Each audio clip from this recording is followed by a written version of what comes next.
ଆଜି ସେ ମାଙ୍କର 147ତମ ପବିତ୍ର ଜନ୍ମଦିବସ ଉପଲକ୍ଷେ ମୁଁ ଆପଣମାନଙ୍କୁ ହାର୍ଦ୍ଦିକ ସ୍ୱାଗତ ଜଣାଉଛି। ଶ୍ରୀମା 1878 ମସିହା ଫେବୃଆରୀ 21 ତାରିଖରେ ଫ୍ରାନ୍ସର ପ୍ୟାରିସ୍ ନଗରୀରେ ଜନ୍ମଗ୍ରହଣ କରିଥିଲେ। ପିଲାଟି ଦିନରୁ ସେ ଧ୍ୟାନରେ ରହିବାକୁ ଖୁବ୍ ଭଲ ପାଉଥିଲେ। ମାତ୍ର 13 ବର୍ଷ ବୟସରେ ଆଧ୍ୟାତ୍ମିକ ଶିକ୍ଷା ଆରମ୍ଭ କରି 20 ବର୍ଷ ବୟସରେ ସେ ଭାରତୀୟ ଆଧ୍ୟାତ୍ମିକ ସାଧନାରେ ଜ୍ଞାନ ପ୍ରାପ୍ତ ହୋଇଥିଲେ। ବିଦେଶର ସୁଖ ସ୍ୱାଚ୍ଛନ୍ଦ୍ୟକୁ ଦୂରେଇ ଦେଇ ଏହି ମହାଯୋଗିନୀ ଜଣକ ଭାରତରେ ରହି ମାନବ ଗଣକୁ ଆଲୋକ ବର୍ତ୍ତିବାର ମାର୍ଗ ଦେଖାଇ ଯାଇଛନ୍ତି।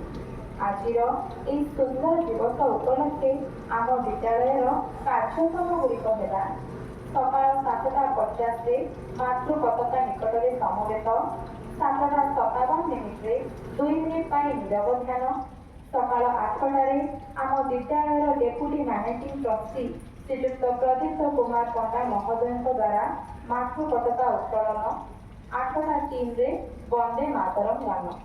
ଏବେ ମୁଁ ସମସ୍ତଙ୍କୁ ଅନୁରୋଧ କରିବି, ସମସ୍ତେ ନିଜ ନିଜର ଫୋନ୍କୁ ସାଇଲେଣ୍ଟ ମୋଡ଼ରେ ରଖିବେ।